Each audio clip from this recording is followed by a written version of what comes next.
Yeah, so 1, 2, 3, 4. Yeah.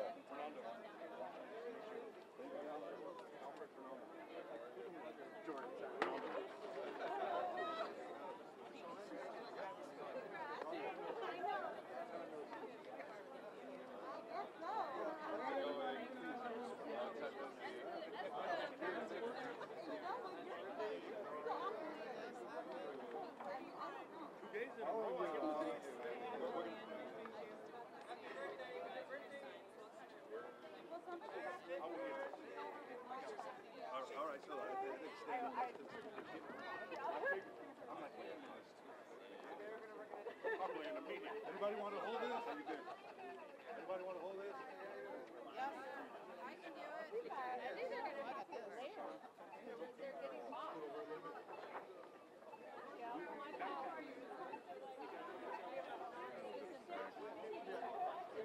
They're faced this way. I know. Speakers. Come this way. Anyone speaking? We'll be on this side. Laura. To the side a little. Let me move this up. Where's Laura? Harris, do you want us on this side for speakers? Huh? Yeah. We're just gonna walk in here one at a time. Testing. When we fight, We win! when we fight. We win! All right, so it's working. Who else do we have? Hey, how are you? Doing all right. How's everything? All the speakers, we're gonna stand on Okay. this side and we're just Perfect. gonna come over here. And just so you know,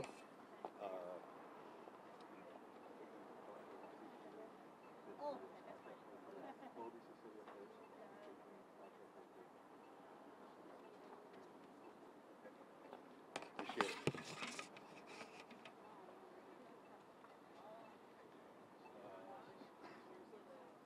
it.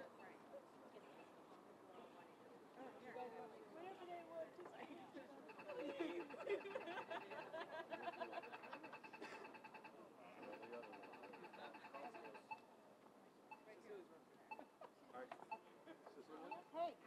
Oh, hey. Thank you. Anybody want to hold this sign?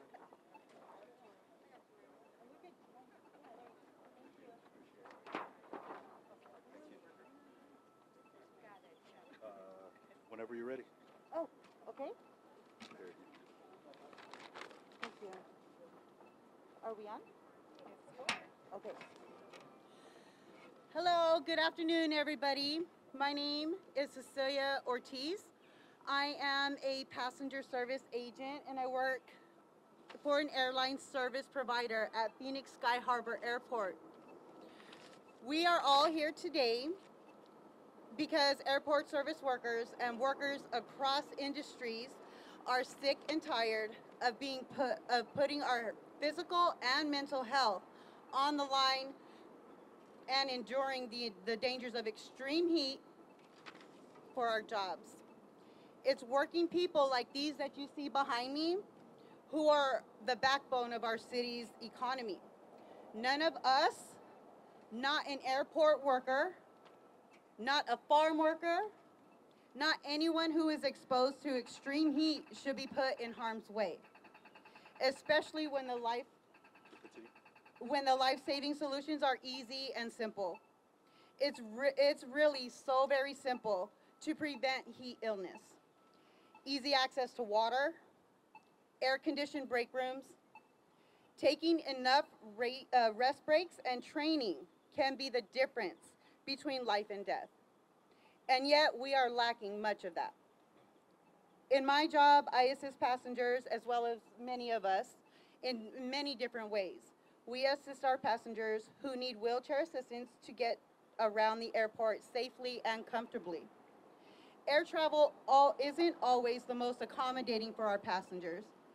So myself and my coworkers, we all do our very best to make it a better experience for everyone we encounter. But working in the extreme Arizona heat without any real protections or safeguards in place makes my job, as well as all of my coworkers across the board, our jobs very extremely difficult and dangerous. Last summer was the breaking point. We all know how the heat was last summer for everybody. I know I had to step up and speak out on behalf of myself and all of my coworkers and demand safer working conditions and protections from the heat. It's great to see that the city is finally listening and making an effort to protect working people, but much more work needs to be done. It's upsetting that my coworkers like Linda, who is standing right over here, Linda, who cleans airplane cabins, may not be covered and may have to endure the heat again this summer if airlines do not keep the air conditioning on while she's performing her job. This is a step in the right direction and one to celebrate. But all workers must be protected. We will keep speaking out and holding our employers, airlines, and our elected officials accountable until every worker has the protections needed to make it home safely after a day of work. Thank you. Now, let me introduce Caitlin Parody from the National Council for Occupational Safety and Health, COSH. Thank you, Cecilia. All right, folks, so it's really nice to be here with everyone. My name is Caitlin Parody, and I'm a worker health and safety professional with the National Council for Occupational Safety and Health. I'm also a Phoenix resident, and I'm here in both of those capacities. We're here collectively today because people who are working for City of Phoenix contractors and subcontractors have been laboring without heat protection from their employers during our deadly summers, and they're suffering immensely. We're also here because as we head into another heat season, the City of Phoenix absolutely has the power to stop this suffering, protect the people who keep our city running, and hold companies accountable for providing a safe workplace, which is truly a very basic obligation. Workplace heat is deadly. I think we all know that very viscerally living here in Phoenix. And we know that the costs aren't carried evenly. So heat kills up to 2,000 workers across the US every year, and it causes an additional 170,000 injuries on job sites, injuries that can derail people's lives for the long term. And the data tell us what all of us here already know, which is that Latino workers, Black workers, and people working for employers who pay poverty wages suffer much more from heat. And I want to be very clear that these are the same people the City of Phoenix is relying on to fulfill its contracts, and that includes, as you've heard from Cecilia, keeping Sky Harbor Airport running. If you've stepped onto a plane anytime here between April and October, you know that Sky Harbor is literally the hottest place in the entire city. And as we're going to hear throughout the day today, workers are routinely being made to work without proper protection under absolutely untenable heat conditions. Sky Harbor is the face of our city, and right now, under current conditions, that face is reflecting exploitation and a lot of sweat and a lot of pain. But it doesn't have to be this way. Because the simplest, most common sense protections work. I really want to lift up what Cecilia said. Workers need water. They need shade and cool air. They need rest. They need time to acclimatize. And most importantly, they need respect and a real seat at the monitoring and enforcement table. The ordinance being proposed today is a first step to get us there.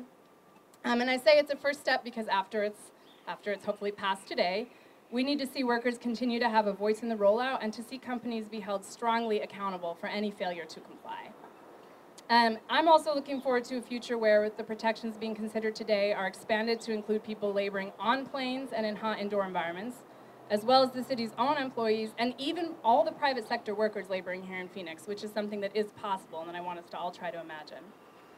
And to close, I want to really offer our council members encouragement that, what the workers who've advocated for this ordinance are really giving all of us here in Phoenix is it's a gift. It's an opportunity to position the city of Phoenix as a national leader in the fight to provide workers with meaningful heat protections, which, given that we are the hottest city in the country, is absolutely what we should be doing. So thank you, and to all of you who fought so hard for this, we're with you until you have what you need to be safe.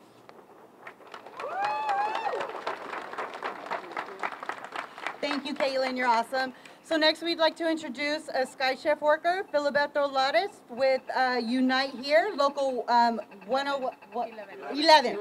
Local 11. Yeah. Yeah, that one. Good afternoon, My name is, like she said, Filiberto Lares, and I am a driver for LSG Sky Chef servicing Sky Harbor Airport. We provide in-flight food for the airlines. We prepare, cook, package, and transport food onto the tarmac to the airplanes. Back in 2017, we were in a tough fight with our employer because Sky Chef was ordering most of his new trucks without air conditioning. A report by our union, Unite Here, found that in some cases, the company had disabled or removed air conditioning units from its trucks. This summer, Sky Chef Airport catering workers will sometimes spend hours delivering food to airplanes when the surrounding temperature is above 100 degrees. And let's be honest, we all can expect there will be days it will be well over 115 degrees. When we think of air conditioning, it has felt as tough. People forget that many of us work in vehicles. The air conditioning in work trucks, buses, and delivery vans matters just as much as in a building because those vehicles are our workplaces. This heat safety ordinance will change my life and the life of my coworkers. I feel so much relief already. I am thankful that our concerns were heard and our struggle seen by our city leaders. We won't have to suffer potentially dangerous working conditions like we have in years past. I am extremely grateful to our allies, Betty Guardado, who's been with us from the start. Councilwoman Ansari for the work it took to get this ordinance from an idea into a vote. Excuse me. I am grateful to all the people that have worked too hard to make this policy a reality. SEIU, Coach, the iron workers, and all the airport and construction workers who have never given up. I also hope that if this policy passes today, we can continue to work together to make sure the benefits of this great ordinance are extended to as many workers as possible. Thank you.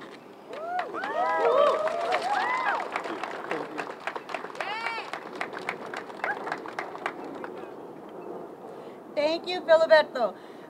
Next, we have Councilwoman Yasmin Ansari.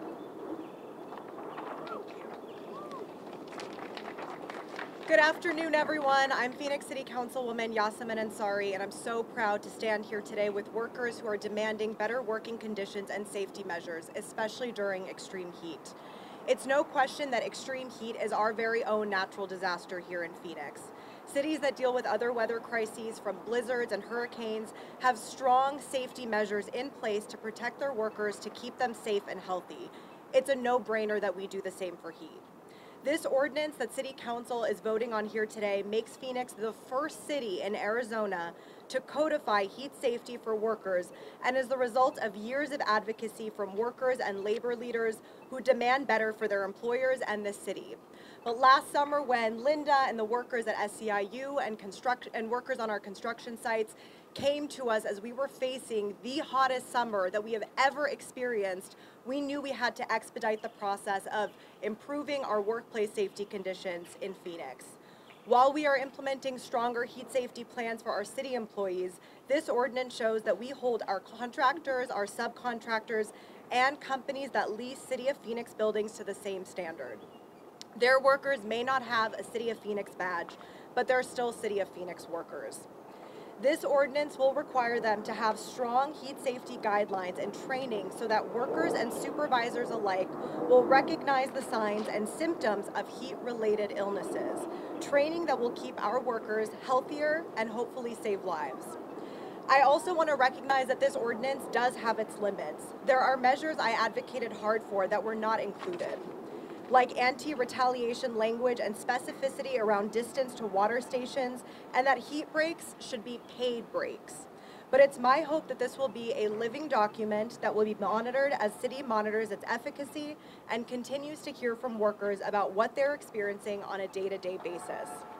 This is why I will also be directing staff today to set up an advisory board of workers, labor leaders, and contractors to work on best practices for heat safety and hear testimony from workers about what continues to be needed to make Phoenix a better and safer place to work.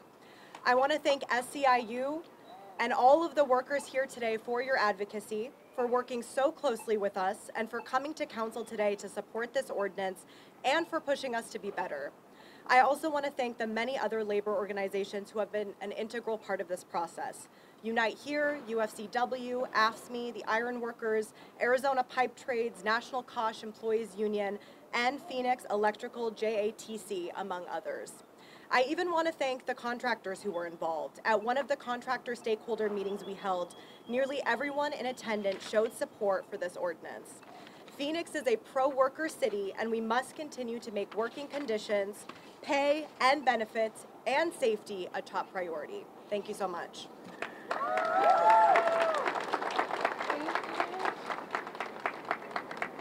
Thank you, Councilwoman Ansari. Next, we have Councilwoman Betty Guardado. Thank you and good afternoon, everyone. ¿Se puede? ¡Sí se puede! ¡Sí se puede! ¡Sí se puede! ¡Sí se puede! ¡Sí se puede! ¡Sí se puede! Well, thank you. Muchísimas gracias. Thanks, everyone, for being out here today. I'm Councilwoman Betty Guardado, and this is one of the reasons I ran for office. I was one of those organizers at Sky Shifts that saw workers in the heat, that saw how our drivers were working in 120 degrees as they were delivering the food. I saw how a lot of the workers that pushed people around in the wheelchairs were dreading and sweat. And we see how these contractors, we see how these companies continue to take advantage of the workers, even when they see that they could not work another day. In 2019, 2020, we advocated for an ordinance to be able to protect workers, to be able to give people a break, to be able to have people an opportunity and to be able to get out of the heat. And here we are today, 4 years later, and we're passing an ordinance that will start with some of those protections. The idea that we will now be able to hold companies accountable to put air conditioning into the Sky Shifts trucks, that we are able to be able to hold these companies accountable, to be able to give water to their employees. And these are basic things. And the fact that in 2024, we continue to fight for the basic stuff is not right. But that's the reason why I ran for office.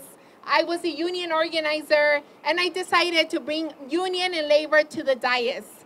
And this is the work of a lot of different council members. I want to thank Councilwoman Ansari, Councilwoman Pastor, and all of the different council members that have pushed and fought for workers. And I want to thank all of the workers that are here today. It takes courage. It takes getting over your fear of being fired from your job because you speak up to the press, because you speak up in the meetings. So I want to thank all of the labor organizations that are here today. I see Unite Here's in the house, UFCW, AFL-CIO, SCIU. I see a lot of different unions here, the trades, the pipe fitters. I want to thank everyone who was part of helping us pass this plan. We cannot do it without the support of labor. We cannot do it without the support of all the different unions. So glad, and I'm very grateful for all of you for being here with us today. And this is the way we honor Cesar Chavez.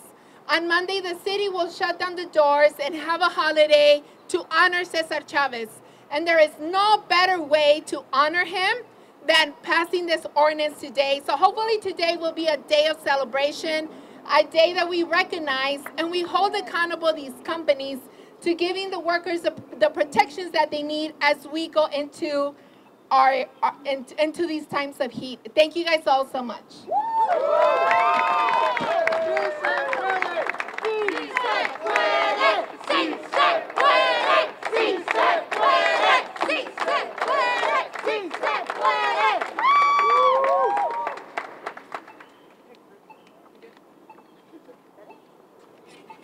When we fight, we win. When we fight, we win. When we fight, we win. When we fight, we win. When we fight, we win. All right, everybody, it's ended. If you can, at 2:30, right, the vote will be taking place over here. And if you can, please participate in that. We'll be in there and showing numbers, and we'll see if the vote passes. And if we can get everyone to stay for a picture, we want to do a picture. Gotcha. Yeah? Oh, okay.